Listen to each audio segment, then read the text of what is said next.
right-wing creators like the guy that we're about to watch are still disassociating themselves from MAGA in record numbers, even after Thomas Massie lost his re-election primary in Kentucky last night. So let's get right into it. What's up, America? Now, recently, some of you have noticed that I've been calling out Donald Trump on things I consider bullshit. And some of you are accusing me of being disloyal to MAGA. Oh my, mercy me. I didn't know I was supposed to toe the party line no matter what bullshit they did. Even if it's reprehensible or immoral. Spoken like a true libertarian. I'm still supposed to give MAGA a free pass? Bitch, who the fuck do you think you are, thinking I need to retain loyalty to a political party or a single man? Is this fucking Jim Jones? Are we all going down to Guyana to chug the Kool-Aid? What the fuck is wrong with you people?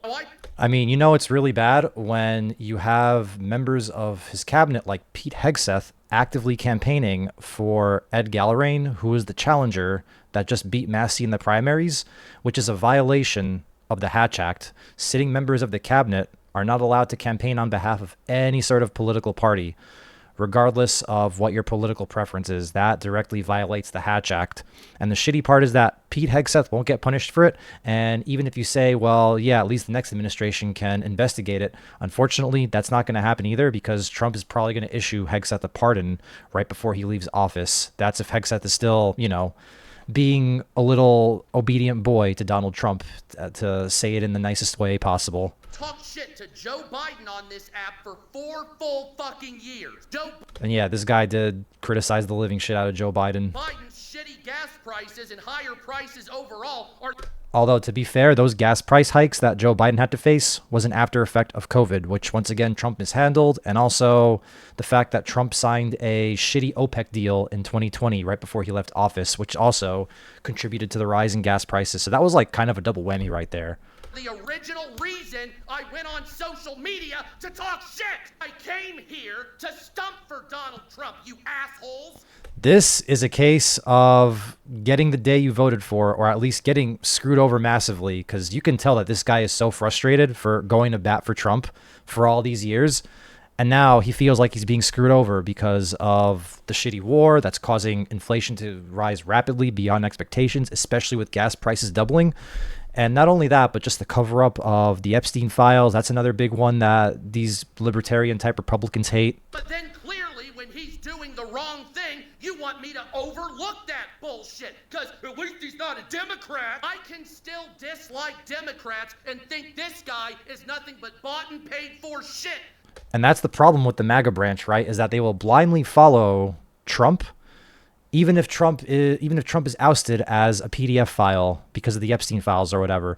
There are people who will still ride with Trump to the very ends of the world, regardless of what Trump is seen as. Trump has done so much illegal shit in and out of office, and it's not a deal breaker for most of these people. You would think that even shit like January 6th would be a huge deal breaker, but nope. People still thought that Trump was their guy. I mean, I'm glad that some people are waking up, but you can just see the frustration that this guy is having.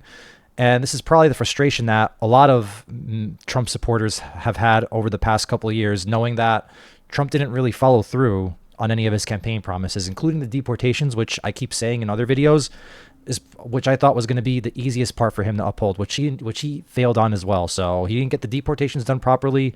He didn't release the Epstein files in full and just swept them under the rug and tried to redact as much shit as possible. He caused record levels of inflation because of starting wars with Iran. And not only that, but he promised that he wouldn't do any wars, right? Guess what? He started a very unpopular war with Iran that nobody was on board from in the beginning. And as I've said previously, Vietnam and Iraq, which were also both very unpopular, were at least popular in the beginning, which somehow makes them more popular than Iran. Like, nobody thought it would be worse than Vietnam or Iraq, but here we are. Trump just keeps on making the bar lower and lower, and it's making a lot of these diehard Trump supporters that were saying screw Biden the past 4 years, now they're suddenly regretting their choice. Since the first 6 months of this presidency, Donald Trump simply not being a Democrat is not enough for me. I'm sorry that you're so stupid it's enough for you. I call lying bullshit out when I see it, regardless if it's a Democrat, a Republican, a fiddler fucking crab. But let's just go over why I might be a little angry at Donald Trump. So if you're good at calling out bullshit, then why didn't you see the writing on the wall during Election Day Like, yeah, I would get it if you didn't want to vote for Kamala Harris, but you could have just withheld your vote and not voted for Trump. Just saying. Like, if you can see bullshit or you call out the bullshit when you see it. I mean, Trump did a lot of bullshitting on the campaign trail. He made all these crazy promises saying that prices were going to go down by half within the first year of his presidency, but none of that came through. Like, inflation is on pace to be even worse than what we had under Biden. And it's not because of shit like mishandling COVID, which Biden didn't do, or because, Russia started a war with Ukraine, which again, that was not a war of American choice. Whereas the Iran thing is a war of choice. Trump started that war. Like, there was no reason to go there. Hey, let's talk about Doge. Oops, guess we're not doing that. Hey, let's... Yeah, and Doge was a big failure, by the way. They couldn't even get like 1% of the cuts, and even the money that we saved is now being squandered to fucking fighting this war in Iran. Like, the money that we saved from Doge is probably like 3 days worth of what we spend in Iran. So that's basically it. We basically funded 3 days of the Iran war. 3 out of like the 75 plus days in the that we've done in the Iran war through the Doge cuts. So really insignificant. Talk about a stimulus check or a rebate check. Not doing that, but... Which is no longer happening because a lot of the tariffs were deemed illegal, and now we're in the process of refunding those tariffs. And the worst part is those corporations are not going to give discounts all of a sudden or try to refund the tariffs to the consumers in any shape or form. But the funny part about those tariffs is that apparently there's people filing class action lawsuits against Costco demanding that they get some sort of refund or credit for the tariff refunds that Costco is supposed to be getting. Billion-dollar companies get the rebates. Fuck us. I vaguely recall Donald Trump running on the fact that prices would come down, or we'd at least work on that shit. Only for a year and a half later, I don't even think about it. Fuck your affordability. Wow, that's the exact opposite of what you said on the campaign trail. Yup, he said that he didn't care about American affordability when he was making his decisions to strike Iran. And this is said live on camera. This isn't me bullshitting or me trying to make up stuff. This is what he said live on television, okay? Not just different, the exact opposite. And some of you just want me to take that bullshit and serve it to me with a smile. Well, fuck you. Oh, by the way, on top of that, I'm a follower of Jesus, but I noticed a lot of you Christians out there are starting to mock the poor also. Not exactly sure when Jesus told everybody to mock the poor, especially those that are disabled or can't work like you. Also, keep in mind that mocking the poor doesn't really work in your favor either, because remember, when you continue to kick the poor down, when you get them to a point where they now really have nothing to lose, their problems are going to trickle up to the middle class, and it's eventually going to trickle up to the elites. Because remember, when you're constantly kicking down the middle class and the lower middle class, even if they don't do anything violent, for example, it has an indirect impact on the economy. And if they're spending less money, then they're not contributing to the economy as much, which is less taxes and less profits for the ultra wealthy and the multi-billion and trillion-dollar companies that are out there. So even though we don't really do the whole trickle down thing by making the billionaires even richer and hoping that that would trickle down, because no, people are greedy. People are greedy as fuck. Humans are greedy by nature. You give them a twig, most of them are going to take the whole fucking branch off. But when you're constantly trying to screw over the little guys who already have not a whole lot to lose, they're going to start doing more desperate shit. And it's going to come in the form of stealing or taking their misery out on other people by getting violent, by ruining other people's shit and all that. So trickling up issues is definitely a thing. And we're starting to feel it. Like, there's more homelessness than ever. So these problems are slowly trickling up, and it's going to get to a point where it just becomes unsustainable, and it's going to cause a lot of really bad shit in this country, which is why you shouldn't be mocking the poor. Didn't remember Jesus saying that in the gospel. I remember the Bible saying you had to work to eat and have success, but I don't remember the Bible saying mock the poor until they do what you feel. Yep, don't remember that verse anywhere in the entire text of the 66 books of the Bible. And I've seen a lot of Christians out here on TikTok just mocking the poor. Yeah, that's what Jesus wants, isn't that right? So I'm not so much mad at Donald Trump. I understand politicians lie. I'm mad at you motherfuckers for believing I have to take it and always follow your line that you think I am. I called out Joe Biden for years about shitty gas prices. You don't think I'm going to call out Trump also? I'm not going to give these people a free pass like you do. I don't give a fuck if you're a Democrat, a Republican, a fucking communist. I'm going to talk shit to you if you're doing the wrong thing. Donald Trump included. And if you can't do Yeah. that, you're a disingenuous loser. And I already know some of you are not capable of doing that. You're a disingenuous loser. Look, I don't like Democrats any more than you do, but when I see Donald Trump fucking up, I'm going to say something. And if you Unfortunately for you, my friend, I am a Democrat. I'm pretty left-leaning. can't, then you're a weak douchebag. Period. This isn't about loyalty. It's about making America great again. You claimed you were going to, and you aren't. Fuck you. I'm not changing my position till you get your shit together. You're not gonna turn me into some Kool-Aid drinking loyalist. Go fuck yourself. If he does good, I'm gonna say Trump does good. And if he does shitty, I'm gonna say it. Anything else would be uncivilized, and you know this. Now stand up there, be a man, and even if you have to talk shit against the person you voted for, so fucking be it. It was Preach, you libertarian, you. And honestly, I have nothing against libertarians, but this guy spoke like a true libertarian, okay? But I am surprised that he talked about the Bible and all that shit, but he didn't mention Trump trying to cosplay as AI Jesus with that one photo that he deleted because it actually enraged the MAGA branch of his party. But there's one more video I want to show you, and it's in response, and it's his response to how the Thomas Massie election went. What's up, America? It looks like Thomas Massie has lost to AIPAC Ed. So it looks like Ed Gallerine, the guy that's paid by AIPAC, basically. And this guy was relatively unknown last month. He didn't even do a proper campaign. He didn't debate Thomas Massie at all.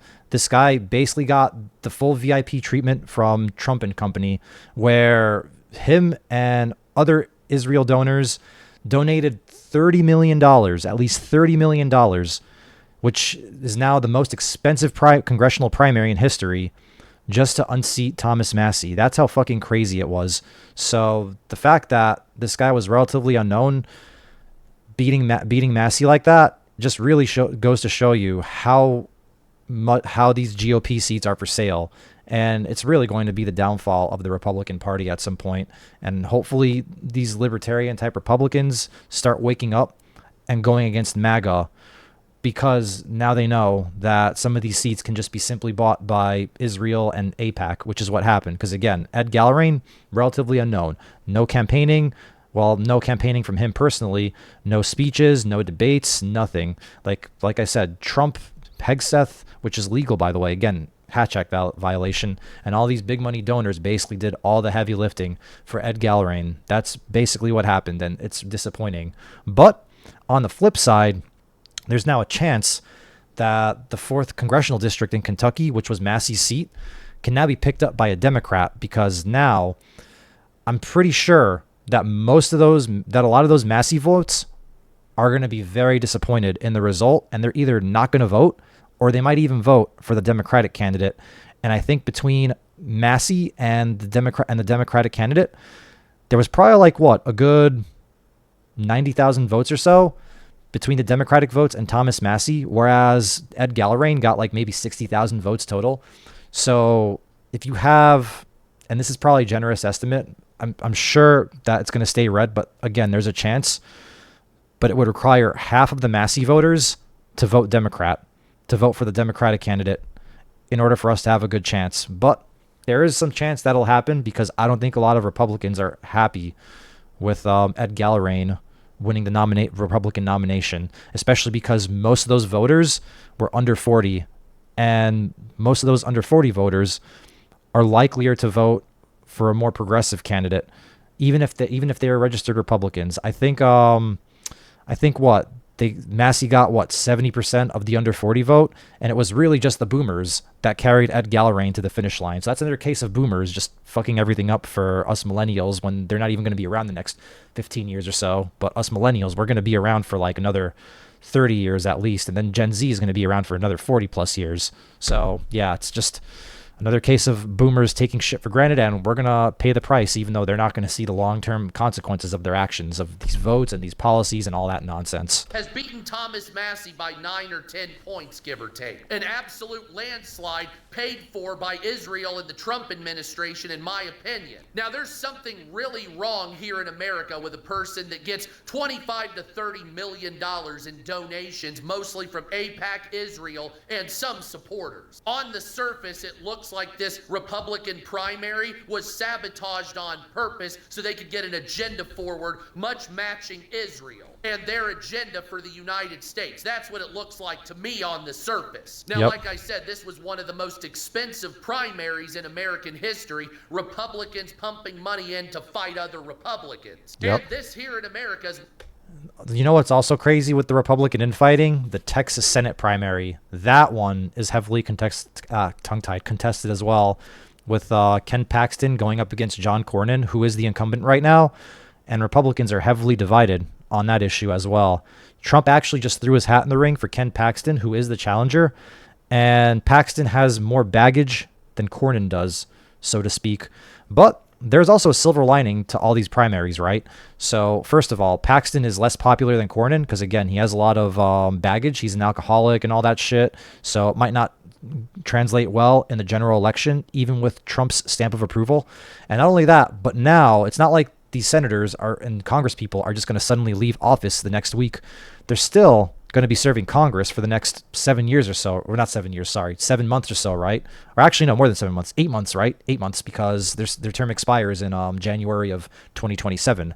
So now all these Republicans that are getting primaried and not getting the Trump endorsement, they're now going to go against Trump. Like, for example, the Senator of Louisiana, Cassidy. Cassidy just recently got primaried, and now he's just going up against Trump in a lot of his votes. He was one of the Republicans that voted to block Trump's war powers in Iran, and this is after he got primaried, so now he has nothing to lose, right? And now Thomas Massie really has nothing to lose, so he's probably going to go against Trump. And Republicans already have a very slim majority in the House. They have like maybe a 3-vote cushion. So losing Thomas Massie as a vote is going to be a big deal. And then losing Cassidy as a vote is going to be a big deal in the Senate too, because they don't have that big of a majority in the Senate either. They have 53, I think. Yeah, they have 53 Republican senators. So they can only really afford to lose like 3 votes or some shit, right? Or they can afford to lose 4 votes or some shit, right? So now you have Cassidy who's on his way out, and you have Cornyn, who's also looking like he's going to be on his way out. If he gets, especially now that Trump endorsed Paxton, Cornyn's probably like, fuck this shit. So now you have 2 Republicans that are going to defect to the Democrats as far as like voting and shit goes. And then Rand Paul is oftentimes a fence sitter as well. Like, Rand Paul is not a guaranteed vote for Republicans either, so to speak. And he votes against these wars and the Israel funding and all that shit too. And he's also voted to get the Epstein files out as well. So you basically have two senators that are probably going to start voting against Trump. One guy who's like a swing vote, and then you have the main senator that's up for re-election, who is a swing vote as well. Because remember, she represents a swing state, which is Maine, and she's up for re-election in 26 as well. So she's trying to like make sure she's, appeasing all sides, so she has a better chance of winning re-election. So even in the Senate, Republicans can't afford to lose that many votes. And you see the death of the Republican Party in its entirety. Now, I've seen ugly primaries in my time, obviously, all of us have. But this particular primary with Thomas Massie really shows the depth and the vitriol within the Republican Party ready to cannibalize itself. Even though more than likely in the long run, this will cause great damage to the future of the Republican Party and the conservative movement overall. See, after Donald Trump leaves office, the MAGA movement will quietly fall apart. But you're going to have candidates in there that are towing a line that is past in dynasty and basically the American people don't support anymore.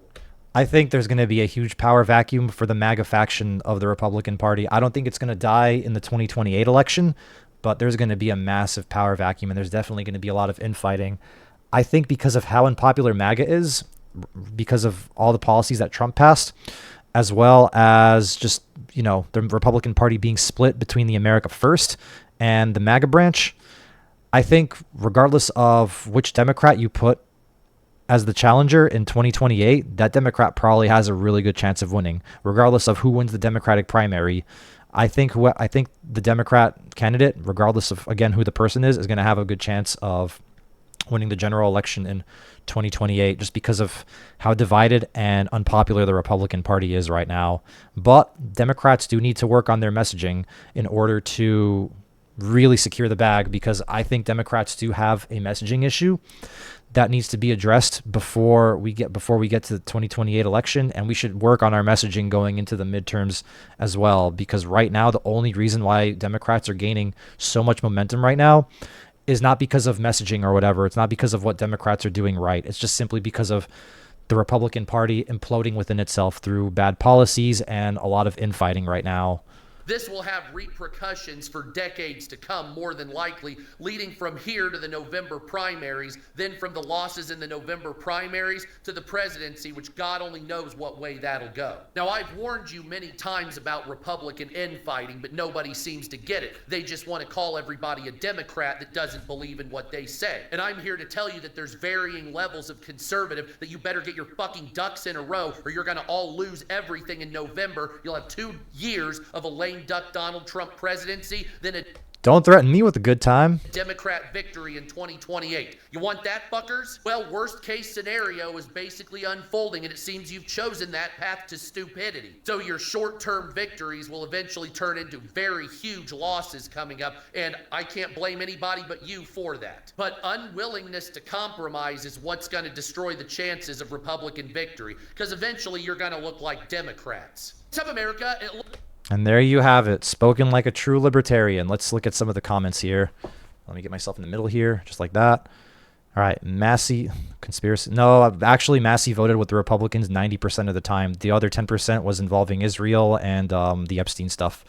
I don't live in Kentucky, but I'm so pissed off. No, it won't. Kentucky elections are completely rigged. As a Kentucky resident, I'm sick. So, yeah, there's a good chance that a lot of these Republicans that voted for Massie in the primary are either just not going to vote, or they might just vote for the Democrat. So we'll see. But let's see this picture. Thomas Massie. Oh, that's funny. You guys can't see this, but 169. It's just a meme, basically. It's just a meme. Awesome. He always voted against Trump on too many important issues. Oh, God, this guy's fucking APAC MAGA shill. APAC, really? So you're up for a different country spending millions to unseat our politicians? Yeah, and the point is, right, is that we really shouldn't have our politicians be compromised by foreign influences. And it doesn't have to be just Israel. Just we shouldn't have other countries have this much influence over American shit, okay? So the fact that Israel, which, again, that I mentioned in previous videos, is the size of New Jersey, keep getting tongue-tied, you're gonna have to pardon me, both geographically and population-wise, should not have this much power over a country like the U.S. And we're supposed to be the most powerful country in the nation, and we have all these small countries having such a chokehold over us. Like, there should be no foreign money going into our politics. Doesn't matter. It doesn't have to, like I said again, it doesn't have to be just Israel. It can just be any country, period, okay? We shouldn't. This should not be the case. Like, we'll do trade with them, but we shouldn't have foreign people or foreign billionaires contributing to the campaigns of U.S. politicians or trying to lobby for their interests. That should be completely banned, okay? That shit should be completely banned.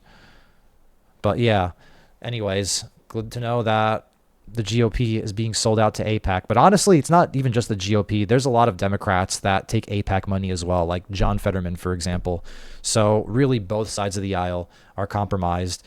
But as I say, what we should be doing as a collective is to start voting these AIPAC candidates out. That's the first step to being able to drain the swamp that Trump keeps talking about, is just vote the AIPAC candidates out, whether they're Democrat or Republican. And if you live in Israel, remember, you have an election at the end of October as well, where you can put Netanyahu out of power. Because I think most of the Iran issue right now is caused primarily by Netanyahu. Because again, he wants to stay in power because he's trying to avoid a trial that he's supposed to face in his home country. And he knows that when a country's in war, most countries aren't going to switch their leaders during wartime, even if the leader is somewhat unpopular. But yeah, Israeli people, you know what to do come end of October. You have a chance to vote Netanyahu out of office and possibly put an end to all this bullshit if you think it's unpopular or if you think it's hurting the global economy. Because remember, if the U.S. ends up hurting because of this war in Iran that they're fighting for you, it's going to start trickling over to you regardless. So you guys have to find a way to end the war.